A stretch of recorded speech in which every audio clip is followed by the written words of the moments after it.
and a mic.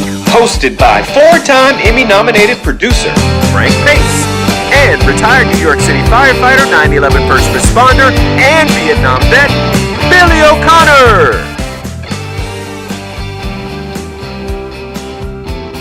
My brother. Frankie, my brother. How the hell are you, pal? How you Good doing? today. I'm good today. Who's our guest? I think me and you were the guests, I think, for Really? today. Yeah, we're going to have a little conversation for the hell of it. Good. We're going to try and put 140 years of mixed experience to some good. You sold us short 145. 145. Oh, Jesus Christ. And they flying by fast, huh? Boy, that's for sure. That's for sure. I'm going to start you off. Okay. I'm going to start you off. We grew up in the early 50s, right? I mean, pretty much. So what do you remember the cheapest price buying a slice of pizza? I think it was 25 cents. It may have been 15 cents. I remember 15. It may have been 15 cents and it rose to 25 cents. But today, piece of pizza, I was at a golf tournament within the last 2 months or so, and I went to get a piece of pizza. Cost $3.50.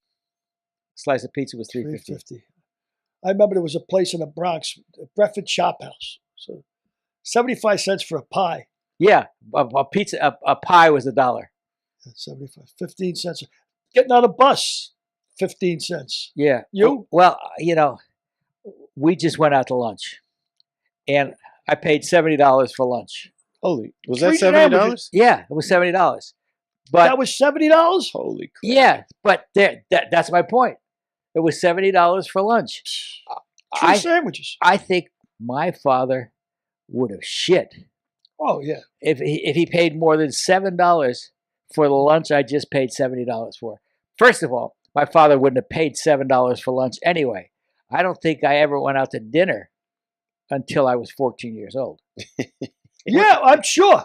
I'm dead sure of that. And if we ever had a pizza in the house it would be only on a Sunday, and it would be once in a blue moon because a pizza cost $1.25, and my father wasn't going to spend $1.25 for pizza. Oh, there's no doubt. But yeah, my old man would never have gone for that. I remember with our rent, we lived in a 5-story walk-up in the Bronx. The rent was $80 a month. And you were overpaying. $80 a month. I mean, and I'm a sport, Frank. I'm not I don't count pennies. I mean, I don't really give a shit. I know I'm going to die broke. It's just stage of the game. I'm not going to worry about it. I don't deny myself anything. If I want to get on a plane, I get on a plane. Right. I go whatever I want to do. Fortunately, I don't have expensive taste. But the other day, I was in a supermarket, and I'm checking out, and I just went in for one item. I wanted to get grapes. Believe it or not, I like grapes with cheese in the morning. I went to get grapes, and it was $13.95 for grapes. I looked at the woman. I said, $13.95 for grapes? Do I eat them, or do I chop them up and snort them? I mean, what do I do with that? I mean, I thought I broke a window. $13.95? I mean, well, it's like a banana. I got charged $2 for a banana last week. $2. I went to the grocery store. There was 60 cents. That's a markup. From 60 cents to $2? I know guys in the bar business today's day, and one guy in Puerto Rico especially, he's in, the hell's the name? Rincon, Puerto Rico. He's got a big bar in Rincon. And I went down there to do comedy. He told me his biggest seller, he makes the most money in markup, water. It's like liquid gold. He buys it for 15 cents and sells it for $3 a bottle. Well, you were in the bar business. Yeah, but we never sold water. I mean, in my day, You sold Perrier. Perrier on tap. That's when all the kids used to come in. Hey, you got Perrier? Oh, yeah. There you go, on tap. Live, $3. That had so you sold it for $3. You probably had... Cost me about 3 cents. 3 cents, and 2 of it was for the lime. Yeah. If I could get everybody to drink Perrier, I'd be a rich man today. No, you wouldn't. You would have gambled or snorted it away. You would have gambled or snorted it away. Yeah. I don't think water prices are any different than they were. Sure they are. Nobody ever sold bottled water. I mean, we didn't have that. Go ahead. I would guess when they first came out with the concept of bottled water, I said, that's the stupidest thing I ever heard of. It's like non-alcoholic beer. Who the hell's going to drink non-alcoholic beer? I do now. Do you? Yeah. Occasionally, if I feel like a beer, I'll get a non-alcoholic beer. Have you had Heineken Zero? No, but I like that Uh, Amstel Light, no, Amstel. Amstel Zero, whatever it is. No, I don't drink any. And the O'Doul's is the worst of all. The difference between O'Doul's and a piss is about 5 minutes. I like the foreign ones. What is it? Klaustizer is really good. Oh yeah. Yeah, for non-alcoholic, it tastes like beer. Anything that tastes like beer. Beck's makes a pretty good one too. But anyway, I mean, I thought that was the stupidest thing I ever heard. Non-alcoholic bottled water. Really? Did you think that would sell? I mean, coming from New York, you got water out of the tap, and it was the best water you could have. It was great water. Yeah, sure. No, it was good water. I would. Rust Belt. No, that's the rumor. Whether that's true or not, that bagels and pizza taste good in New York because the dough is made out of our water. But I know for a fact there's at least 4 or 5 purifiers. That water's coming from upstate, up by Kensico. Yeah, aerators. Yeah, sure. And then coming down and be filtered. Yep. You should go to Louisiana. Try and drink the water out of the tap in Louisiana. The water in New Orleans is excellent. It's Get the out of best town, water not I've out of ever the tap. had. Out of the tap? Yep. So Boston #1, New Orleans #2. Get out of here. Really? I thought the water tasted like oil. I mean, it was grainy. Water up by me in Pine Mountain Club, up where I am. The water's terrible. I gotta use bottled water. I can't drink the water. But anyway, regardless of the water, the price. It's better than the water is in Flint, Michigan.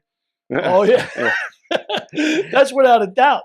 Yeah, but a lot of things have changed since the 50s. I mean, the prices, of course. Real estate, insane. I mean, it is. Real estate is insane. And people have told me all my life, the way to make money in real estate is never sell it. Well, you're selling it now, but now's a bad time to sell because prices are still going up every place.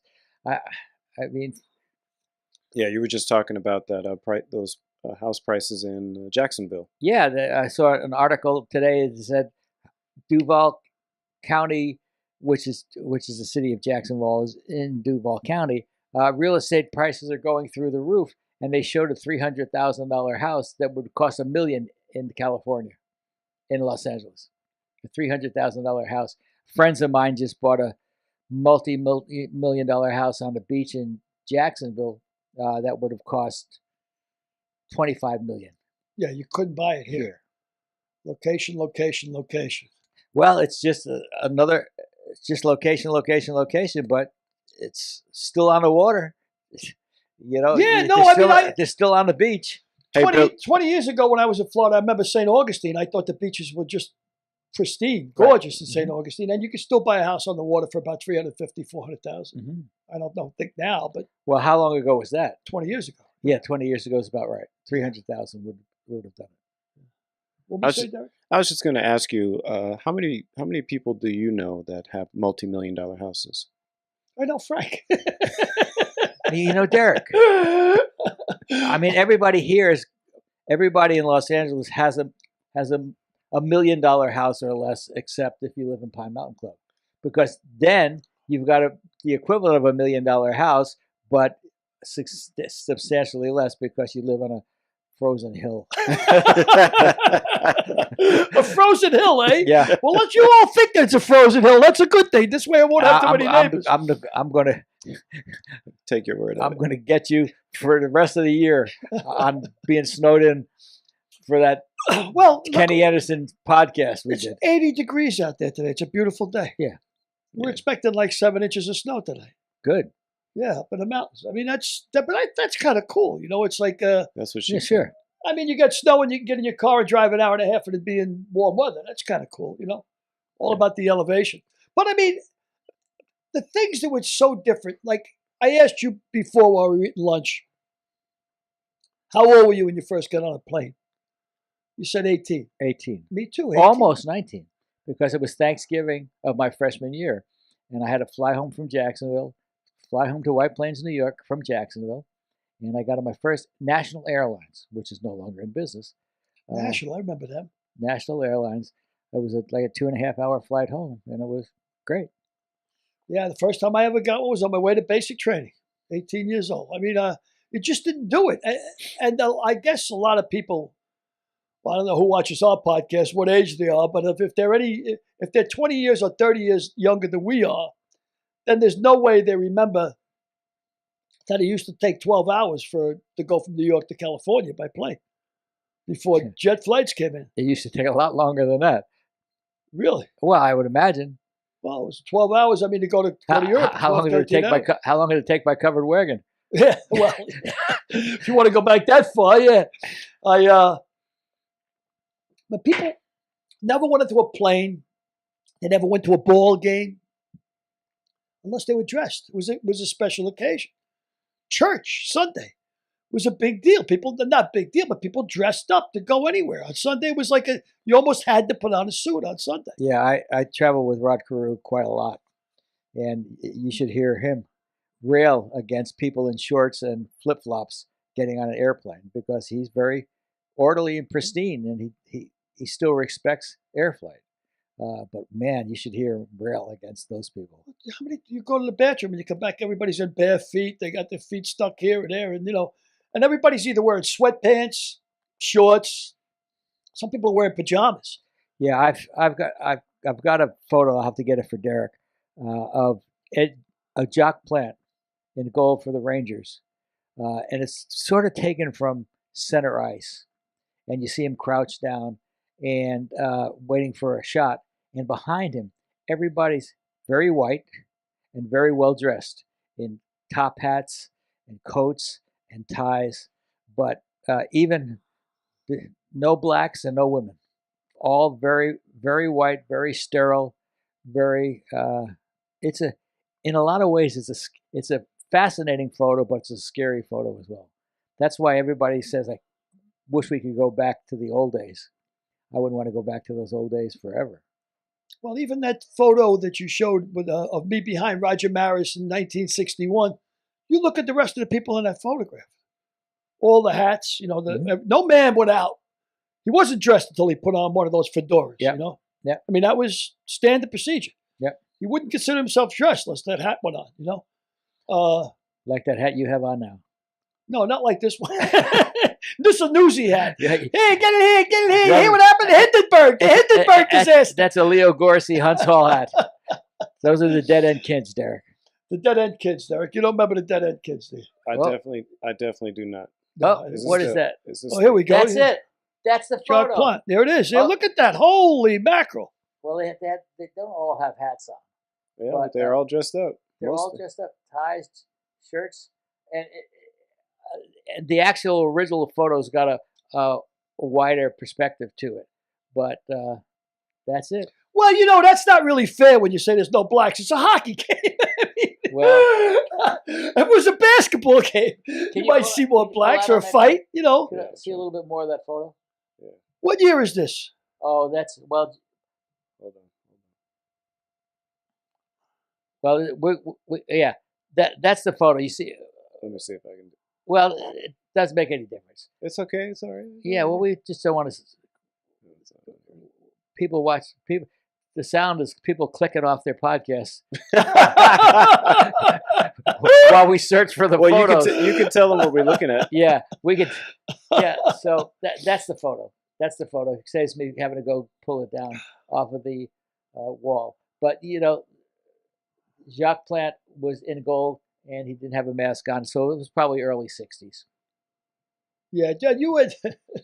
I think about of course the difference. And 70 years. I mean, said 73, soon to be 74. By the way, everybody in that picture is probably dead now. Oh, without a doubt. Without a doubt. Michael Jacobs used to say on Girl Meets World, 100 years, all new people. That's fair enough. That gives him some perspective. 100 years, all new people, for the most part, 99.9%. So the rough numbers, let's say I was born in 1950. I was born in 48, but let's say 50 to 2020, 70 years. So from 1950, if I was born in 1950, 70 years was 1880. Yeah. When you think 1880 to 1950, 1880 sounds like covered wagon, but 70 years even when I was 10 years old, Babe Ruth had been dead for only 12 years. When I thought of Babe Ruth, I would thought of Babe Ruth as being a mythical figure of the past, and it was only 12 years prior from when I was 10 years old. Yeah, It's really funny. I mean, Artis Gilmore and the Jacksonville team were talking. We're in mid or late final basketball finals. Artis Gilmore and Jacksonville University team went to the NCAA finals 52 fucking years ago. That's incredible to me. That's 52 fucking years. Derek, what year were you born? 70. That's 52 fucking I years. had already been back from Asia at 70, yeah. And look at That's crazy how much. I mean, Derek is sprouted up from a young pup, and now he's moving toward the latter part of his life. well, the world is so much smaller now. I mean, because of the internet. I guess not just because of the internet, because of mass communication and television and everything. I mean, growing up, television for us was 3 channels. That was it. NBC, Well, ABC, and CBS. It wasn't 3 channels. Yeah. You also got Channel 5. You got Channel 9. You got Those Channel were local, 5, 9, and 11. But they still count as. Yeah, they were local, 5, 9, and 11. They And they all went off at what, 1 o'clock in the morning? Are you accusing Billy of hyperbole? Who, me? No, I'm accusing him of inaccuracy. Fair enough. So, but they all went off at 1 o'clock in the morning. They all did. Now, I mean, 11 o'clock, some of them. You get the Indian head signal on Oh, I TV. got a question. I wonder, we don't know the answer to this, I suppose. Maybe you do. What do you think the difference in revenue was from when a station shut off at midnight or 11 o'clock versus staying on all night? Probably not significant. Really? Probably Just because no viewership? no viewership. Yeah. I mean, the limited amount of televisions that you had in the 60s or in the 50s. Hell, the first Super Bowl game was 1966. I went up to my grandparents to watch it in color. Our house only had one black and white TV, so I didn't want to watch the first Super Bowl game in color. Yeah, so one black and white TV, one phone too.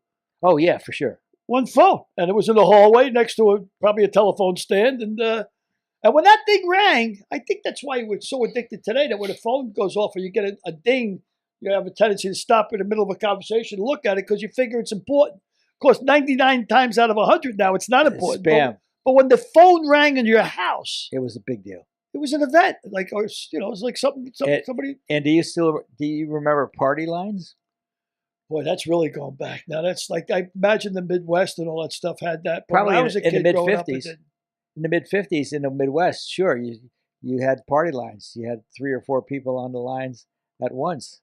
Speaking of party, I was around before Playboy came out. I think Playboy came out in '57, I think.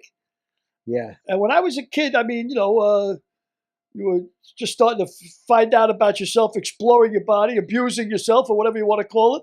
And when Playboy came out, it was a big deal. He got that picture of Marilyn Monroe, was the first one on the cover, and that was like I can't believe it. I mean, before that, it was National Geographic. Look, yeah, well, tits in Indonesia. Holy shit, look at this. Yeah, we used to go scavenge behind Gambino's gas station. There was a dump. On the way to school, on the way to and from school, there was a dump behind Gambino's. And everybody dumped their garbage there. We used to go looking for National Geographics, and if we hit the jackpot, we'd find a Playboy. And big deal. Big deal. And that'd be 8 kids gathered around it. And now Playboy has no nude women in it at all. Oh, I didn't even know that. Nope, 0. There are no nude women. Is it Christy Hefner that runs the operation down I his don't know. daughter? I don't think so anymore. I think it's been sold to a conglomerate. But they just. But you know what? Before National Geographic, I have no way of knowing, but I'm willing to bet in the 30s and 40s, you had kids pounding their pud to Sears catalogs. Look, the underwear section of the Sears catalogs. Yeah, of course. Yeah, I'm sure they're going to find something. Your imagination's going to work. But I attribute that, the Playboy no longer showing tits and ass, to the porn industry. Yeah, the porn industry. God almighty. I mean, when we were kids, I mean, if you saw a porn movie, which we didn't see too often, but it'd be a reel-to-reel job, and there'd be like guys with the with the boxer shorts and black socks. Black socks. I always remember they had the black socks and the black lines across their eyes, so you didn't know who they were, just in case it was your Uncle George or something, you know. And the women looked like manatees. I mean, they weren't exactly, you know, they weren't the most desirable women. Let's put it that way. Yeah, well, my oldest friend, Walter Schrank, who I've known since I was probably 4 years old, he got his hands on a reel-to-reel porn movie when we were about 16 years old. It was called Death of a Dick. I bet you the women had a lot to do with it. They were the assassins. I believe they had a lot to do with that. Whoa. Derek, can you look up Death of a Dick. Death of a Dick on the internet? Now they have porn awards. But before we get into porn awards, that was the thing. The guys were in long black knee socks, probably wingtip shoes. Black socks for sure. I don't remember the shoes, but definitely black socks. Black socks, and it was grainy, and we were so disappointed with Death of a Dick. But how could that be a bad movie, Frank? Death of a Dick. I know, but it was you thought it was about a PI, right? A private investigator. I think it was so grainy. There was grainy and so much hair between the male and the female that difficult to figure out which is which, the male or the female. Absolutely. Yeah, but I don't remember any porn movies back then. But I mean, I know they were like really, really bad, and you know, and most of the time I guess they were shot in somebody's basement or something. Oh, you know? Sure. Now they're shot in the San Fernando Valley. Amazing, and huge money. Well, I wouldn't say huge money. No, I would think it'd be big money. I would say $50,000 is a big shoot. Oh, you're really? talking about the budget? Oh, you mean the budget for the movie itself? Yeah, industry. I'm talking about the porn stars themselves. Oh, I think they make tons of money. No, I got a stat here. In 2017 alone, Pornhub got 28.5 billion visits. That's almost 1,000 visits a second, or 78 million visits a day, way more than the population of the entire United Kingdom. That number has since jumped to 35.5 billion sites in 2018 and 42 billion site visits since 2019. now you think majority of those are kids under 18 or just I don't know. probably not. I mean, I don't know. Probably not. Republicans? Well, I don't know. Guys that ain't getting laid is what I'm trying to say. There's a number here that's so big, I don't even know what it is. It says also more than 5, 824, 699, 200 hours of porn were watched on the site in just 2019. That's equal to almost 665 centuries of content consumed in 1 year on one porn site only. And you know what the top hits were? Lesbian, teen, stepmom, mom, and stepsister have all topped the charts as some of the most searched terms on the site for the last 6 years. I would imagine a lot of couples are watching that too as well. But lesbians doesn't, I don't know why lesbians, why stepdaughters. Well, it doesn't mean lesbians. It means guys like watching women on women, or women like watching men on men. That's what lesbian means. Yeah, I guess so. Yeah, I don't know, but I don't get the whole fascination with my stepdaughter did this and my stepfather did this. And I don't know why that's all about. I thought teen would be a big. Teen was number 2. Number 2. Teen's number 2. Yeah, I thought that would be, but the other one surprised me. Yeah, I can't find that movie. Death of a Dick? You can't find Death of a Dick? Well, there's a what kind of a computer you got over there, for Christ's sake? All I know is I got a bunch of images on my computer. Don't they have? I think Clark Gable was at the opening in Atlanta when they did that. We're all glad to see Death of a Dick, and I'm here to watch it just as well as you are. By the way, I read someplace that the name Richard or Dick is waning in popularity. I wonder why. Sure. Yeah, I mean, it was like Dick Van Dyke. Never again will be a Dick Van Dyke. It's waning in popularity. Waning in popularity. Yeah. We had a guy in the firehouse. His name was Richard. He had the balls to tell us, but don't I just like to be called Dick. For the next 30 years, we called him Cock. Every time, hey, Cock is working. Is Cock working today? Yeah, Cock's working. Yeah, I of course, Dick. That's Richard Dick. But yeah, so they get these awards now. I think we should do that, Frank. We should go to Las Vegas, go to the Porn Awards, just to hear the speeches. I'd like to hear the speeches. Those are the AVN awards. What would you say the speech would be? What are some of the categories that you would like to say? I'd like to talk. Well, I want to thank my mother and father for bringing me to the world. That's my daughter up there. She won best anal. You know, like, what are you, kid?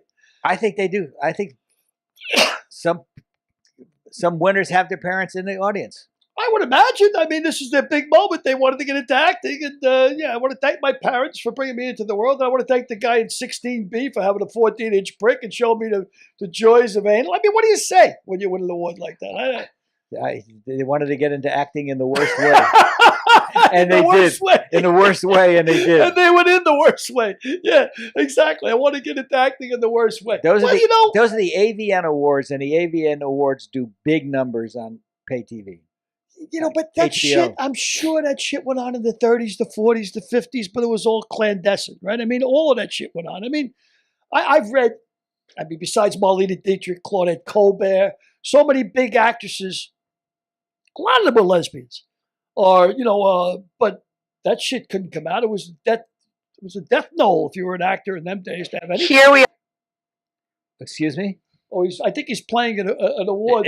Are you playing a thank you from one of the award winners? I don't want to miss anything, Frank. I think we've been missing stuff for a long time. I really don't want to miss anything. It's like that famous story about a guy who says, you know, so I was doing the reverse cowboy style, and the guy says, wait, what's all that? You know, well, it's just a sexual position. The guy says, holy mackerel. He says, you know, how many sexual positions do you know? He says, I know about 140. He says, 140? He says, I only know one. He says, what's that? He says, missionary style. The guy says, 141.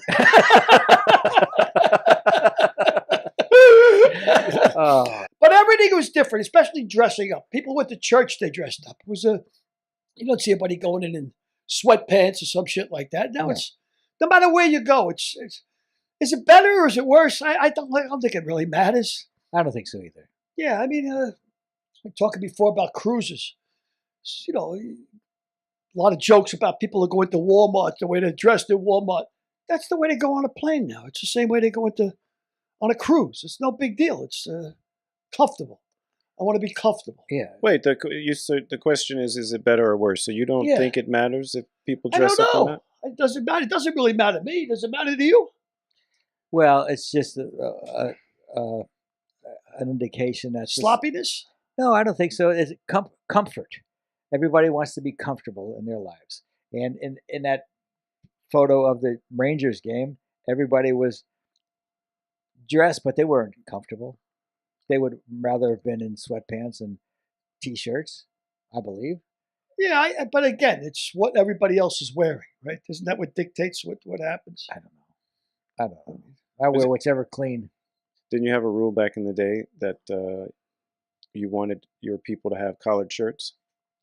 I was just thinking about this yesterday. Yeah. If I was still working today on the show, I would still have that rule. I would still have collared shirts and no shorts.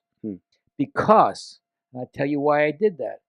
Because you might meet the president of the studio one time if you're a kid. Right.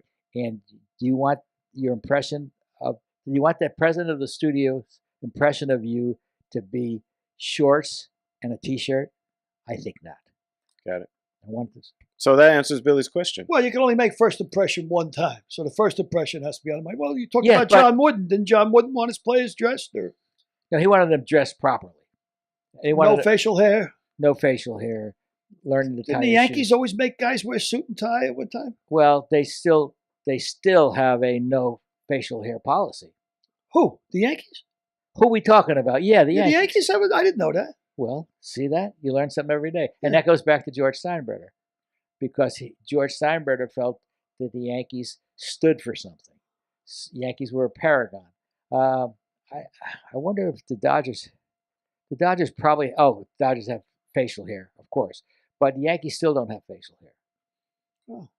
I remember way back when, before the AFL, as we talk about Lamar's gamble, all the football players all had crew cuts, ties, suits. When they traveled, everything else. Of course, Namath come in with the long hair, the fur coats. The AFL was totally, sideburns. Like anything goes. And it was a big difference. It was a change in mores, mores, Mores. like an eel. Like an eel. So it was a change in mores. I mean, and it resonated with young people. I believe the NBA sort of instituted you have to wear a suit and tie when you fly rule about 15 years ago. That lasted probably about less than 6 months because nobody wanted it. Yeah, and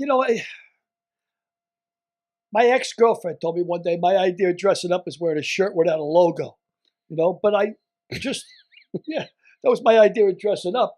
But you notice when you go to a game nowadays, everybody's got like hockey with the guy's name behind it, or a basketball player. Yeah, what's with guys, grown men Never. wearing I don't get uniforms that. with people's names on the back? Yeah, I mean, if you get out once you're out of high school, enough with idol worship already. yeah, I don't get that either. But I will say that a cap is cool. The bolder you get, the cooler it gets. A jersey's sort of cool up until a certain age, but the combination of a jersey and a cap, that's a New York cab driver. Yeah, exactly. You can't wear a cap and a jersey at the same time. I had to check and make sure I didn't have my jersey on there. I know I got the cap. Yeah, I mean, you have a logo on? No logo today. I'm dressed. I'm dressed to the nines, Wow. Frank. I'm doing a show, Frank. I don't believe I'm doing a show here, Frank. I don't believe I. Oh, Yeah, you got a logo. Oh, Morrison's Cafeteria. Morrison's You Cafeteria. looking for a job? That means I got a shirt from a guy by the name of Rand in Lexington, Kentucky, at a golf tournament. I was in his group at the Children's Charity Classic. Oh, yeah. So this is about 10 years old, but clean And free. and free. It was a Frio. Perfect. Frio, huge nowadays. Do you find yourself getting tighter as you get older? No. No, not at all. I Derek, how about you? Well, Tighter. Cheaper, tighter. No, never been cheap. No, huh? he cut me off in mid phrase. Yeah. Mid-French. I was just, he said, I was starting to explain why I still struggle with that, but you heard. Yeah, but we'd love to hear. Let's Please, talk go about back, your Frank. Switch to the your third man. possible cheapness. No, it's not cheapness at all. It's frugality. Oh, all right. But you have to remember that I was raised in a house that was, 5 people. Yeah. And my father was frugal. My father was the original get off my lawn.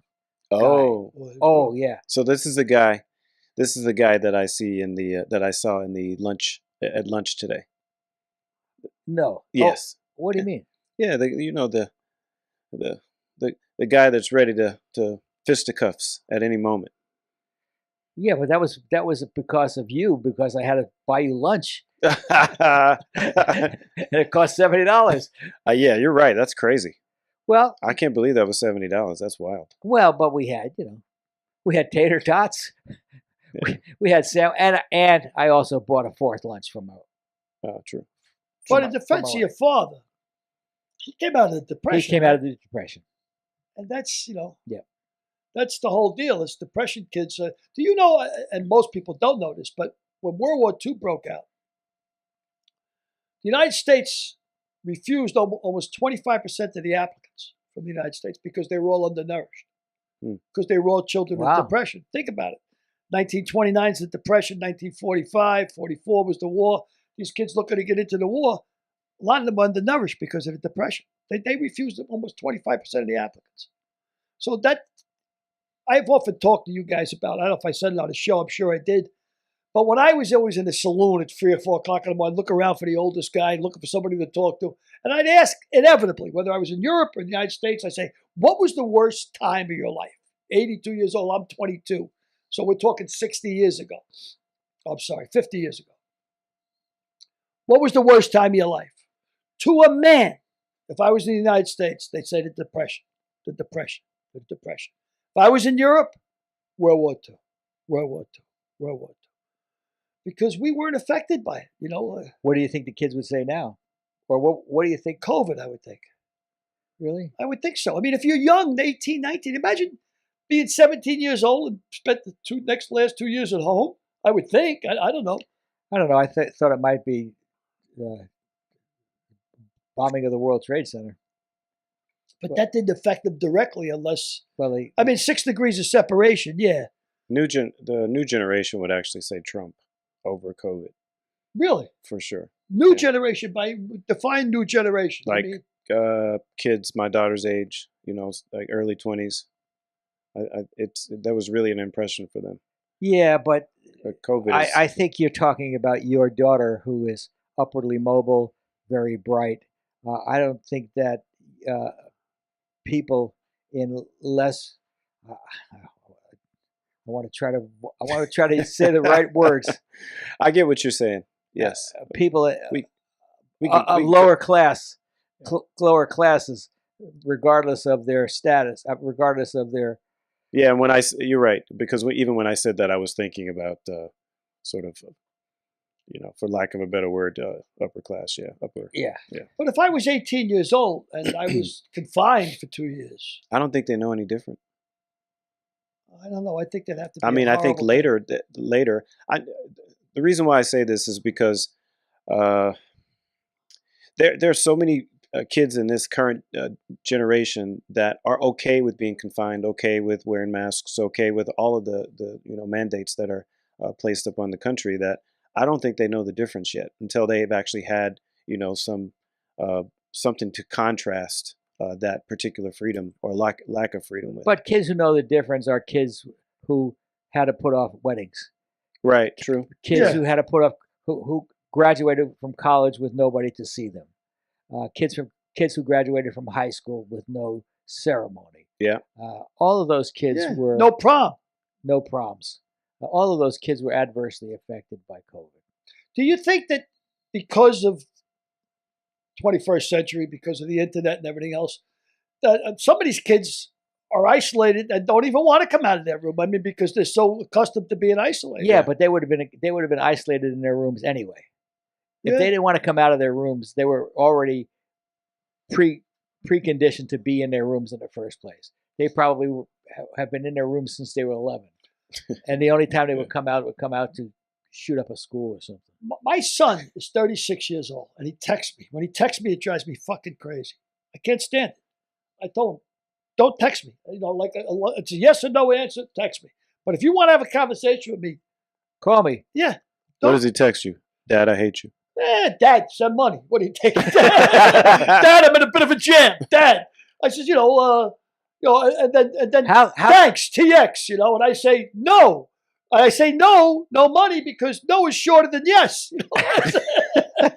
So I'll play the same game. No money. But how could somebody have? You have 3 kids? Yes. How can anybody have 3 kids so diverse with 2 girls who are going through the moon and one guy who's a chip off the old block? Yeah, that's exactly right. Alligators raise alligators is exactly Yeah, right. but not female alligators. No, the girls are doing great, and he's a good guy. He's a good kid. He's a just great guy. He's a good kid. He's a good guy. He's just, he has He's his your father's son. way at 36. That's the deal. I mean, but then again, I bet you, I wonder what the average age is right now that kids move out from their parents, from underneath the umbrella. I mean, when I was 18, I couldn't wait to get out the door. I'm sure you felt the same way. There's 2 different opinions on it. I read facts that say more and more 20 years old, or 25 to 35 years old are moving back in with their parents. But then again, I look at people who have been successful, and there are more and more 25 to 30 years old successful now in ways that I could never even conceive them being in their entire life. But a lot of apparently it's very difficult to have your own apartment at 31 or 30. I mean, These kids moved back in with their parents. I'll give you a funny story. I had a lieutenant, Italian guy, Mario DeSetta, Lord have mercy on him. He died recently. Mario, great guy. He had 4 daughters. He says, I love coming to work. I love the firehouse. As I come into the firehouse, he goes, I got 4 daughters and my wife, breaking my chops all the time when I go home. As I come into the firehouse, it's great. So what happens? My daughter gets married. I go, all right, that's 1 out the door. He goes, she has a little girl. Her husband leaves and she moves back in. He goes, no, I got 5 girls. He goes, but it's not uncommon now for a kid 33, 34 to be living at home. I think that's wrong. I think it's terrible. I think those kids are not going to ever make it because, between the ages of 22 and 40, you have to work at being what you be. From the ages of 40 to 60, you have to be it. Hone your skills. And you have to hone your skills from the ages of 22 to 40. From the age of 40 on, you better be doing it because at the age of 50, they're going to start phasing you out for a younger model. So anybody who wastes time living at home between their 20s and their 30s is not going to make it. I just don't think they're going to make it because the younger people that are being aggressive, and there's more and more of them out there every day, they're going to take up the few spots that there are to be successful. Yeah, you got to go out. I mean, look, you got to jump in the water. I mean, Derek should be talking about this because he's got firsthand experience with his 2 kids. But both of my kids, well, my daughter is actually back at home, but not because she has to, because she wants to. She just got a job. She's working remotely, so I think that's good. My son's moved out since the day he left for college, so he's never yeah, come once back, which is 18, great. he went to college, and then he never came back. Yeah. and by the way, I would have never dreamed of living back with my parents. Me either. I would never. I mean, I loved them, but I never would dream of going. I got as far from the time I was 18. I went to Florida. I went to college in Florida, and upon graduation, I moved to California immediately. You had it never even crossed your mind to move back. Absolutely. Me either. Absolutely. When I went to 18, I went into the service to get away from that whole environment. Not that, I mean, I love my mother and father and everything, but I don't want to live under the auspices of him, or anybody else. Like the idea of living at home. I mean, and you know what? I don't care how old the kid is. He's a little nervous about stepping out there. You're not going to starve. I don't care if you're on the street. If you're homeless, you'll find a way to eat. You're not going to starve. Yeah. Period. I mean, I would have lived with 3 or 4 or 5 or 6 people before I moved into the house. Without a doubt. I couldn't agree with you more. If you want to, you got to jump in the water. Life is, it's a series of ups and downs. You got to jump in the water. You got to swim. This sheltering thing is complete bullshit. Shelter a kid. For what? From life? Yeah. Crazy stuff. But I haven't found any conclusive data on kids moving out. So it says 31% of millennials move out by age 27, I think. But there's a bunch of different. Yeah, but they're moving studies. out. They're moving out because they can, not because they want to be a major success. Because if they're a major success, they're already well on their way to being a major success by the time they're 23 or 24. I think there's a couple of different 2 sides to the coin. You were talking earlier at lunch about the fact that the housing prices are what they are, right? Mm-hmm. And that obviously translates to high rent as well. It's a lot more difficult for kids to move out of their homes for 2 reasons. First of all, obviously inflation. Even though we don't want to really talk about that. Let me stop you. Yeah. Because are you talking to move out of your home, or are you talking about to move out of your home in New York, San Francisco, Chicago, or Los Angeles? Well, those places are definitely way more difficult. Not so much Chicago, but certainly. Because one of the things I'm going to say about COVID is COVID has made the world realize that there are a lot of people that can and should work remotely. Right. And if you find out that you can work remotely, you don't have to live in a major metropolitan market. You can live in Montana. Arkansas. You can live in Arkansas. You can live in Mississippi. You can live anywhere you want to live. Don't live in Mississippi. Well, you know, don't live in. And look how much money you're not paying to commute and to eat lunch and you know, Of course. So if you have a $150,000 job, which is a fine paying job, you can live way cheaper in Jacksonville, Florida, than you can live in Los Angeles. Without a doubt. And then there's remote thing, this idea of working from home. Yeah, you did it last week. that's great for that's great for the environment as well. I would think there's not as much gas burning, there's not as much transportation going on. There's not much this. And who can afford gas? That's another offshoot of that. Gas is like ridiculous. $6 a gallon most places in LA now. Yeah. Yeah, that's what I'm saying. I mean, it's big difference. I remember when I was in college, I think I could find change in my cigarette holder and put gas in the car. You can't do that nowadays. Ashtray. Yeah, how much was gas when you went to college? I think it was. I feel like $2. No, it was less. It was less than $1. There was a young kid, a comic I knew, a great joke he wrote. I thought it was the perfect joke because it was short, quick, and succinct to the point. He says, I went into 7-Eleven the other day, and I was trying to get some money for gas. You know, I'm broke, and I got $1. And I said, can I have $1 on pump 4? And the guy said, where you going, pump 6? Yeah. So when I was in college, we used to have gas wars. And the price for a gallon of regular gas was 29 cents. During the gas wars, they would drop all the way to 19 cents. And I remember when Gerald Ford was president, we had the gas shortage. I drove around for an hour to try to find gas for less than 35 cents a gallon. Wow. So that's... I remember when Carter was president, they had the odds and evens on the plates. Remember that? You couldn't get gas because of all the shit going on in Iran and everything else. Of course, when we were firemen, they used to take care of us. You know, you could go on an odd or even day if you flashed your badge, you know. Yeah, I thought it was more, but actually in 1988, it was $1.59 a gallon. Yeah, but that's 30. But everything's affected That's by 35 years ago. Yeah. Everything's We talk affected about by 1988 like it's yesterday, but that's 35 years ago. No, and I can't register that. That's hard for me to register that. I think in the 60s. That's 60 years ago. The 60s. How is that possible? You know, that doesn't... Are you going to subtract backwards then and tell ancient me? history. Yeah.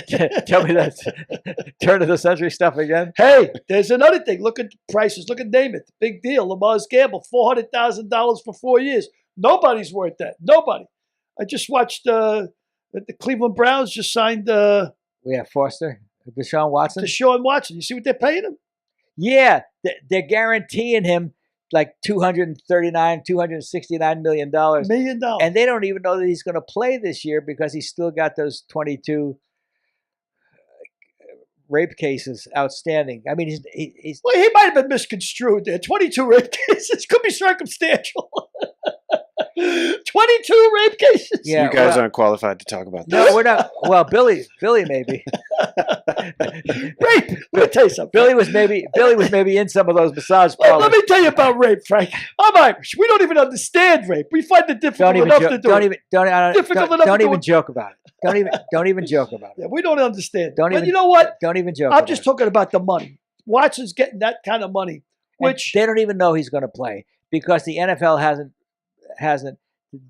He's got off on the rape cases in court, but there's still civil suits pending. Right. And the NFL still has to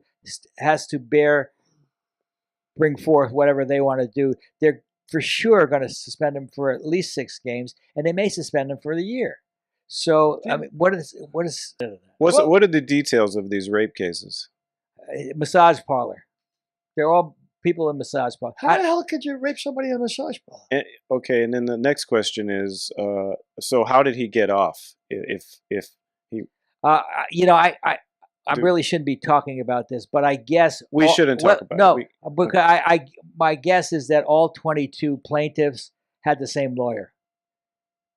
Okay. Oh, a group's lawsuit. So they sued as one, and if you're the lawyer, I guess all you got to do is find reasonable doubt about 1, 2, or 3 of them. Well, And the getting case away that from the we're rape trying to- aspect, let's get off that. But just Yeah, let's the get off the fact that, subject completely. that people lost their shit in 1969 when they paid Namath $400,000 for 4 years. Well, they paid it in 1964. Well, nobody's worth that kind you of ought to money. you ought to read the book. I ought to read the book that I wrote. Huh? Nobody's worth that kind of money. That's all you heard. Nobody's worth that kind of money. There's nobody in the world worth that kind of money. But again, like TJ said a couple of weeks ago, he said, "What do we care if the owners are spending it? They must be making it. They're not going to go. Exactly. They're not going to go into debt. So the players should get whatever they can get. The owners should get whatever they get. And if I don't give a shit, I won't give a shit anymore." Yeah, I'm with you. And there's no way that I'm going to go pay what we saw in the Rams for a Super Bowl ticket. Parking was $5,000 or No, something. yeah, well, I mean, they're not going to get that from me. There's no way. So No. I mean, yeah, they should get what they get. Imagine how much the owners were making before they had to pay those kind of contracts. Of course, they weren't getting the. well, now the Chelsea owner Abramovich, he the Russian oligarch, he had put $1.3 million into his football team, his soccer team, Chelsea, and now as being a Russian oligarch, the league took his franchise away. Oh wow, So that's not the guy who got screwed the most, though. You want to hear the guy who got screwed the most last week? I thought this was terrific. Did you see the guy who paid $500,000 for Tom Brady's last touchdown pass? yep, The guy pays $500,000 for his last touchdown ball, and the following week Brady says, "I'm not retired." so he's going to throw 23 to 30 more touchdown passes. Can you So- imagine the guy who sold that? Who Yeah. sold that ball? He's jumping up and down. I So got $500,000 for that. He can hold up his ball and he says, "I caught Tom Brady's 31st from the end Wow. touchdown pass." Talk about getting screwed. But so they took the guy's franchise away in Russia. That's amazing. Took the guy's franchise away. And as of last week, there were like 4 candidates to buy it. But they also took away his $150 million yacht. Now, what do you think a $150 million yacht costs in maintenance? Oh, and maintenance. Yeah, alone. It's 10%. It's 10% of the value. Okay, so Is that that's right? 10% of the value per year. that's per year. Now, I don't imagine he's got to pay any property taxes on it, but he's got to pay docking fees. Yeah. He's got to pay a crew. Got to have a crew sailing boat. Well, all of those fees are all encompassing for that. So all of the fees, the crews, the crew, all of that is. Yeah, but you roughly don't have to 10%. pass the hat for a guy who owns a $150 million yacht. You know what I mean? We're not going to have to run a racket for the guy. Like, let's see if we can raise a few bucks for him. If you got a $150 million yacht, Well, he doesn't have it anymore because somebody seized it, yeah. It's the amount of money.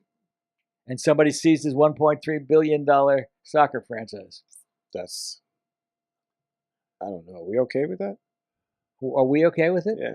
We're fine with it. Okay. Are you okay with it? No. If you had to look back on your life, Derek, my life, and besides stock market, of course, which is ridiculous the way it went up. I remember when nobody thought the stock market could be higher than 5,000 points or something like that. 5,000. I remember when I was in the World Football League, and it was 1975. The stock market was threatening to go over 1,000. Everybody said it can't go any higher. Everybody said, "We've got to be crazy. Got to be." How's the wild. stock market going to go over 1,000? Now it's at 34,000, 35,000, somewhere in there. And real estate, of course. If you bought real estate and never sold it, God knows what you'd be worth today. What about art? I don't know anything about art, but somebody told me that's the biggest markup in any kind of As big as a racket is what it is. But that's all based on what? Based on what somebody thinks it's worth, right? I mean, that's pretty much what. I don't know about art either. I don't know anything about it, but I heard it was over the last 30 years the most remarkable thing you could invest in. It would be art. I'll tell you another thing I don't understand. NFTs. You don't even know what that I are. don't even know what it is. Can you explain to me what an NFT is? Non-fungible tokens? Yes, it's basically the digital form of art. So sort of like when you go on the internet and you look at pictures Yeah. on the internet, those pictures can now have value. Okay, so So let's okay, example would be the logo. okay. Okay, so I made that logo, right? So that logo could be registered as an NFT. And so going forward, anytime this logo is used on the internet anywhere, it is registered in a particular area. And anytime it gets used, I get paid for it. So that's essentially what an NFT is. So going forward, all assets can be filed digitally, and you can have ownership of those digital assets and get Okay, paid so for it. Babe Ruth hitting his 60th home run Picture. picture, Mhm. and it's signed by Babe Ruth. Mhm. If and somebody says I want to sell it as an NFT, and a guy buys it for $150,000, does that mean that that guy is the only guy that can have that NFT? It depends. It depends on if there's only one copy of it. Yeah. So if there's only one copy, yes. So that's like a copyright? Is that what you're talking about? Essentially, Sort of yeah. like a But copyright? it's like see with the new digital world, there's something called a what is it called? It's like a register. It's a blockchain, and in the blockchain, everything that gets submitted in the blockchain is forever in that chain, and whatever transaction took place in the chain, and if it's attached to you, you always have ownership of that particular thing.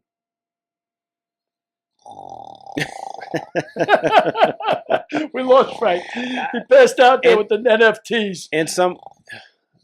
In some ways, I just don't get it. okay. So Let's go back to best anal. No, let me. Wake you up, Frank. It's just too boring to me.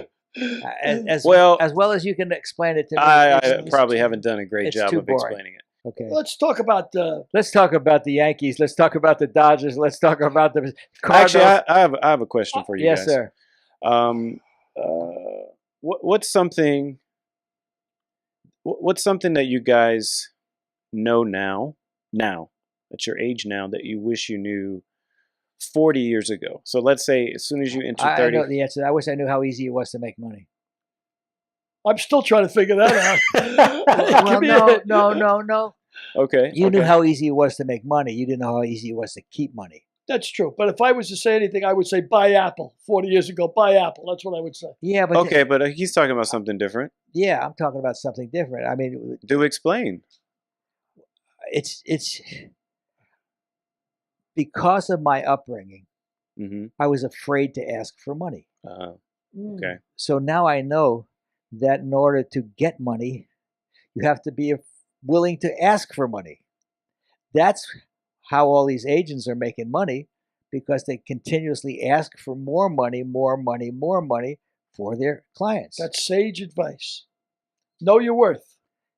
Well, know what somebody's willing to pay you. Yes. Whether you're worth it or not. Know what somebody's willing to pay you. That's the bigger thing. That's sage advice. Know what somebody's willing to pay you. That's pretty sage advice. Because for years, when I started in show business, I was making like $1,100 a week for 40 weeks. And I said that we had a producer on the show who was making $7,500 a week.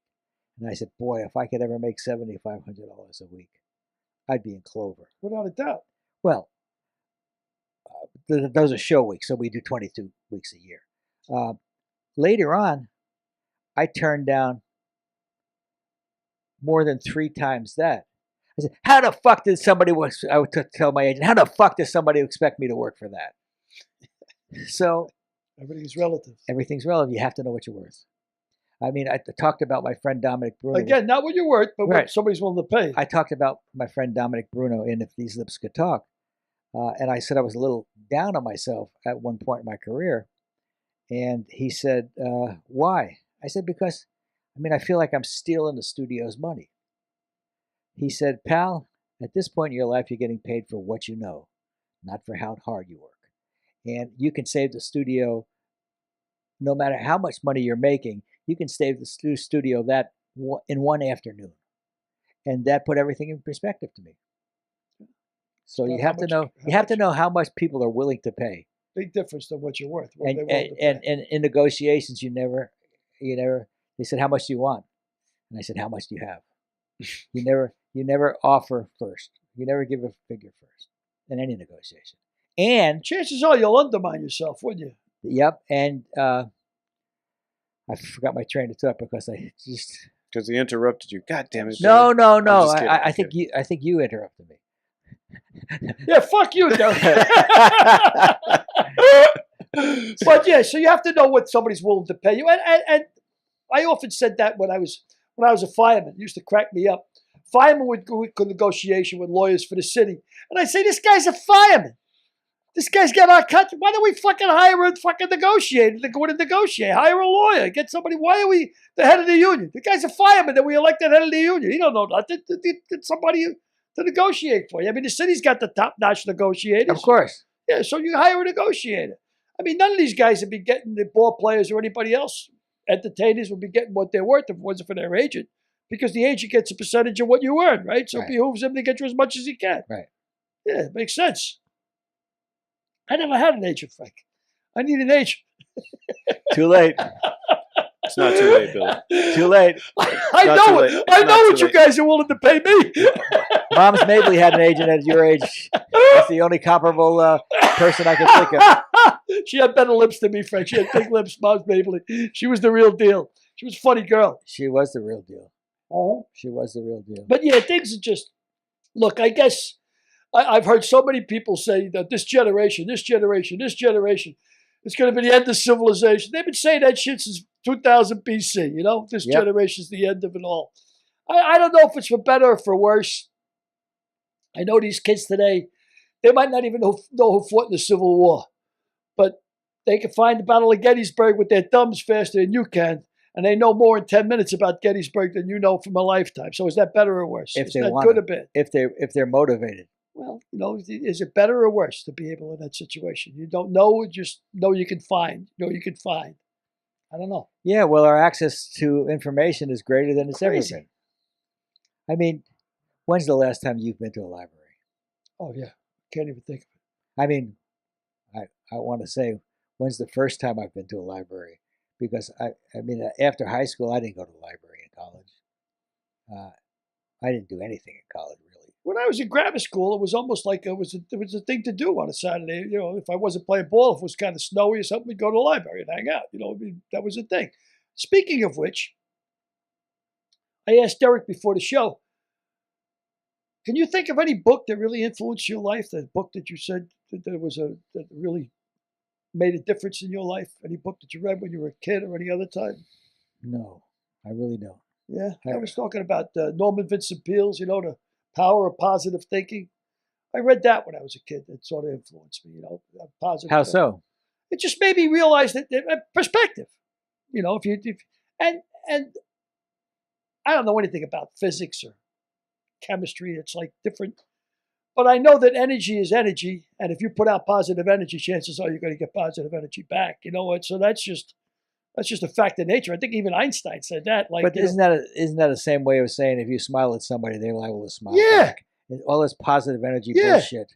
Yeah, but yeah, you smile at somebody, chances are they're going to smile back. If I walk up to somebody like this, yeah, you give them a faccia bruta, you're going to get a faccia bruta back. Hey, faccia bruta, hey. I mean, you give one of these, he's going to give you one of these. You give one of these, he's going to give you one of these. That's what I mean. We make life so hard. Positive energy. Well, you know, I agree. Smile at somebody, they're liable to smile back at you. And think positively, and positive things are going to happen to you. I believe that. That's great. If you walk around like a prick, like you think everything's going to be, why is it ever happening to me? Why do I always got to be the last guy served? Why do I have to be the last guy in the line? Well, that's fucking you bring it on yourself. Yeah, without a doubt. No matter what happens, you're not going to be happy. But you mean that's a matter of bringing it on yourself. Yes. You don't absorb the waves, positive energy. And when you're negative, you could be a guy who gets a birdie and a blowjob on the same hole on a golf course, and you're going to walk off like this. I could have got 2 blowjobs. You know, like you can't make somebody happy. By the way, that has never happened to me. A birdie and a blowjob on the same hole? I have never gotten a birdie on a hole in my life. Very good. Yeah. So I mean, I don't know. I think Catcher in the Rye kind of influenced me when I was a kid. I thought that was a terrific book. I don't know why all these mass murderers are walking around with it in their back pocket. Yeah, but I mean, that's a case. Holden Caulfield. He was a fuck up. Okay, he didn't affect my life. No, but it made me fall in love with reading a lot. You know, I liked the book. It was like I identified with it. How much good did it do J.D. Salinger? He's a psychopath, J.D. Salinger. Pretty much bona fide. You know, he wrote that book during the invasion of Normandy. Not during the invasion itself. I heard but that after he landed, scribbling on pad. Yeah.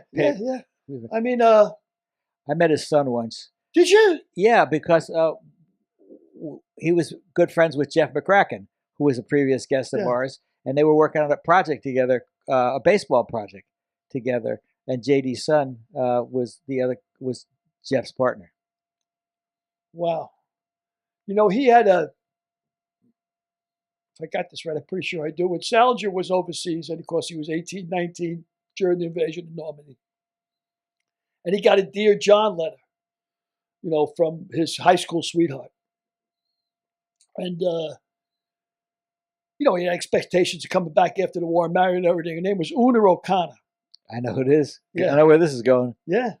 And she told him that it was over because she had met a guy that she was going to marry. And it turned out the guy was 50 years older than J.D. Salinger. And he also turned out he was the most famous man in the world at the time, Charlie Chaplin. Yeah. And he got that in the mail. Imagine. And I wonder if that had something to do with Holden Caulfield's disillusionment. I just think that people are good at being famous and people are good at being celebrities. J.D. Salinger didn't want to be a celebrity, so he withdrew from fame. It's just... a ton of unpublished work, from what I understand. He wrote a whole lot of shit that was unpublished. I never got Franny and Zooey or any of the other stuff he wrote. I never thought he was that great a writer outside of Catcher in the Rye. But yeah, but it made me fall in love more with reading. I think so. It did change my life to an effect. You know, whether for better or for worse. I would think if you read more, it's better. You know, but no, that's I think you should stand on that. Like, don't let him talk you out of your. I'm not trying to talk about anything. Your turns in life, things that were. I don't think I'm trying to talk you out of. No, but don't try to talk him into anything. But you could think of a book that. But I asked Eric that question. Yeah, and he came up with. Matter of fact, I wrote it down. The Eightfold Path to Enlightenment. Yeah, but that's him. What else would you expect? That's him. What else would you expect? He's the best. You don't got the kicker yet. The Eightfold Best to Enlightenment. No, but wait a second. Most enlightened man I know. You ain't got the He's kicker still yet. working in a garage with Billy O'Connor and Frank Pace. So that's what enlightenment is. Where do you get the kicker? What was the name of the guy who wrote the Eightfold Path to Enlightenment? Just tell me his name again. Lama Suradas. Lama Suradas. No. Perfect. Here's the kicker. The guy was a Jew. Lama Suradas. But he was a Jew that changed his name to Lama Suradas. Of course. So he had the path to enlightenment, but he couldn't even bear the fact that he was Jewish. I don't know. So perfect. That's Derek in a nutshell. Dama Sutra. Kama Sutra. Whatever his name is. Kama Sutra. How many positions? Just a missionary. 101. That makes 101. Oh God. Anyway. Yeah. By the way, that's a good note to get out on. I think. All right. 101. That's a good kicker. 171. Anyway, 101. Not Dalmatians, no, we're not talking about. We're talking about position. That's my boy, Billy. Your mind is always in the gutter. True enough, Frankie boy. My mind might be in the gutter, but my eyes are always looking at the stars, pal. Always looking at the stars. Good night, everybody. Good night, everybody, and thanks for looking in. See you next week. Next week's guest, Pulitzer Prize-winning photographer, John Philo.